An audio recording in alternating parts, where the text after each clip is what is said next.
We kind of sound like a broken record at this point, but yes, still have many first alert weather days due to the first heat wave of 2025 starting on Sunday and lasting through much of this week. Good afternoon, I'm meteorologist Erin Ashley in for the chief to give you that first alert on what exactly we need to prepare for. And before I get started, we've seen heat like this before in the tri-state. It's unusual that we see it for this long with no relief in sight, but yeah. It's heat that we get here in Cincinnati. It's just we haven't seen it yet.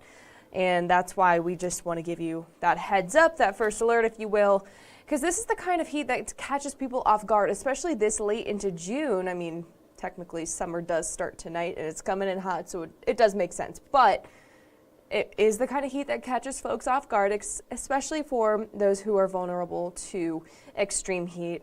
Those who work out in the heat for long periods of time. Yeah, we'll buckle on in. So take advantage of tonight, of right now, just a pretty look to the sky tonight. Some upper level clouds overlooking the Cincinnati skyline. And what you're going to notice tonight that you won't notice in the days ahead, besides the heat, are going to be a bit of a breeze. Coming from the southwest, so while it is a breeze, it's a nice warm breeze from the south. It's 82. It feels like 83 with humidity slowly on the rise. We're going to notice that number getting higher and higher over the next few days. Now temperatures right now, so if you're heading out to Covington, I know they've got the Taco Margarita Fest tonight, and I wish so badly I wasn't here because that sounds like fun. You got the perfect weather for it, mid to low 80s, not too bad at all. The highest we got here in Cincinnati is 83 degrees. It's just a hair below normal. Normal being where we're typically at for that daytime high is 84, not even close to the records. And I think we'll get a little closer to the records, but 98, it's not going to be that hot. Don't worry, guys. It's not going to be that hot. It's going to be hot, but just not there. So clouds and radar pretty not active, especially if you compare it to what we're tracking over the last few days. Just some upper level clouds and some added moisture coming on in. The big blue H, center of high pressure, will continue to build. That's that heat dome that we've been talking about since last weekend. Well, she's here. And she's going to be clearing out our skies, planting some humidity over us, and making it feel like we're in Florida, except no beach. Unless you can find one, let me know, because we're going to need it. Now, other things that are pretty normal for this time of year, besides the heat and the humidity, it's the hit to the air quality. And so, yes, there are some alerts in place, especially hugging the metro areas of Dayton and Cincinnati. That starts tomorrow and lasts through Monday. I wouldn't be surprised if they extended this past Monday as well. Just, because the heat is going to stick around. We just see amplified hits to the air quality. This is a lot of information that you're looking at. Basically, what this is saying is that it's going to be hot. It's going to be excessively hot, especially in the heat of the day. So Decatur County, heat advisory, everywhere else, an extreme heat watch. And so that terminology, the wording there has changed a little bit. It used to be excessive heat watch. I think they just wanted it to be a little bit more digestible by everyone. They think excessive versus extreme. I mean, they kind of mean the same, but extreme, we've seen heat like this before, folks. It's just going to be very hot. We don't want to overhype things, of course. Now, Kings Island, I grew up in the area. I know that Soak City is going to be bumping this weekend because of the temperatures in the mid 80s, low 90s there on Sunday, and a lot of sun to go around as well. So give yourself plenty of breaks. I know standing in line especially can take a toll on people who are, say, vulnerable to the heat, or simply if you're dehydrated. Seen one too many times people passing out because of the heat. Know the signs of heat fatigue, heat stroke, things of that nature. I'm sure we've got plenty of resources on our website, fox19.com. But if you're heading outside, you want to enjoy the dry, sunny weather, because while it is going to be hot and humid, it is going to be dry and sunny. Two sides to a coin, right? It's something you want to keep in mind, not just if you're heading out to Kings Island, but say the zoo, anything outside really. Yeah, just limit, especially during, let's say, 1 to 3 o'clock in the afternoon. That's when our UV index is going to be on the higher side of the spectrum, 10. That's very high. That burn time is going to be less than 30 minutes. Hats, and not winter hats, like hats with a little bit of a shade. Sunglasses, sunscreen, you guys know what to do at this point, at least I hope you do, but again, heat like this can catch you off guard, especially if you pair the sun with it as well, which is what we're seeing as soon as tomorrow, but then we're seeing and feeling the triple-digit heat indexes, not tomorrow, but rather Sunday. That's our first of 6, and probably more, first alert weather days in which we've got that heat wave. Again, we've felt this before. Just keep wanting to preface that. Here's Monday. More of us included under those triple-digit heat indexes, which heat index feels like temperature. They mean the same thing to us here in the weather world. So while the air temperatures are going to be in the 90s, this is what it's actually going to feel like, and that's because of the humidity. So triple digits, Monday, Tuesday. I'm not even going to bother going through the rest of the week because you get the point. The heat, the humidity, and the sun all going to be sticking around.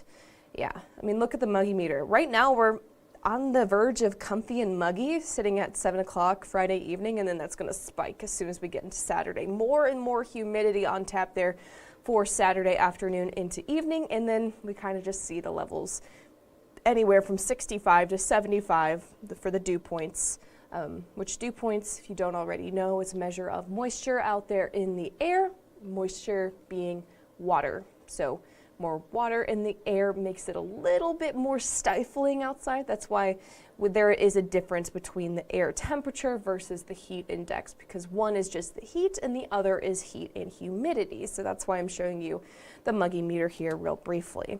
We're going to go ahead and see if we have any questions coming on in right now that it's 7:22. Yeah, we do have a couple of questions coming in. Melvin's asking, how am I doing? It's going to be hot next week. Have a good weekend. You too, Melvin. I'm doing great. Thank you. Darla asking a really good question. Hi, Erin. With this heat, could we get storms? I don't think we're going to be seeing anything too dramatic because typically, Darla, with a good storm system to help cool us down, we would see a drop in the muggy meter. We would get at least some sort of indication on this muggy meter relief in the humidity that comes with the storms, but we're just not seeing it, and I'm not seeing it in the actual numbers themselves. But in the 7-day, you're going to see spotty chances for afternoon showers and a few rumbles of thunder. I don't think anything severe is going to be with this, just because these showers and storms are going to be very hard to come by. High pressure will keep fighting off any showers that try to bubble up, but you'll notice those afternoon chances for a pop-up shower or storm. They start on Monday and then continue through the late week as well. Thursday looks like our next better chance of showers. It still looks very scattered and spotty and geared towards the afternoon. And once again, I'm not seeing any relief in the heat in the days after. Typically, in order for us to get the cool down, we got to get the cold front, which means we got to get the storms. And I'm just not seeing any of those things coming together. Just some heat of the day pop-up showers possible. Again, it's going to be starting Monday, not the main entree, if you will, of the 7-day forecast. I know it's a lot of red, a lot of alert, and while we do want to give you that first alert that it's going to be very hot, it absolutely takes people off guard, but we've experienced this before. It's not uncommon to get it, especially this time of year. It's just the first one, the first heat wave of 2025, and we want to make sure that people are ready heading into this very hot stretch of weather, which, yes, Saturday is the only not first alert weather day in the 7-day forecast, but this time tomorrow when you're tuning in, hint, hint, on 19 at 6 with me on Saturday evenings, you're probably going to see 7 first alert weather days in a row, and that's just because even beyond the 7-day, I'm still not seeing any big signs of storms. Of course, that is always subject to change. We encourage you to keep checking back with us because we could turn out to see some showers and storms popping up towards the late week, like we are already seeing. It's just a matter of, do we get the cool down associated with it? Is still quite literally up in the air. All right, so Saturday, humidity returns, a high of 86. Not exactly sweltering, but still uncomfortable, still want to stay hydrated and limit your time outdoors, especially during the heat of the day. And then Sunday comes in hot, it comes in humid, it comes in sunny. The heat of the day is going to be the most uncomfortable, perhaps dangerous parts of the day to be outside, but the mornings and the late evenings, look at these overnight temps. Sunday morning is 70, Monday morning 72. It's going to be very mild even overnight, but at least not 90. It's very normal to see something like this once again, but perhaps you don't have AC. You can't exactly rely on the mid to low 70s to help alleviate the heat that is able to build within your apartment or home or just your room. You'll want to have some backup plans, of course, which you can find those on fox19.com. Okay, it's 7:26. See if we have any other questions, and we do not. Hopefully that means they understand what's coming and it's a lot of heat, and unfortunately we don't see too much relief in sight. And you guys will be the first to know if there's any big changes in this forecast, but for now, I'm going to go ahead and sign off here. I'm reporting live here in Queensgate. Thank you so much for taking time out of your Friday evening to stay weather aware. We'll have the latest information coming in tonight at Fox 19 at 10. Have a good one.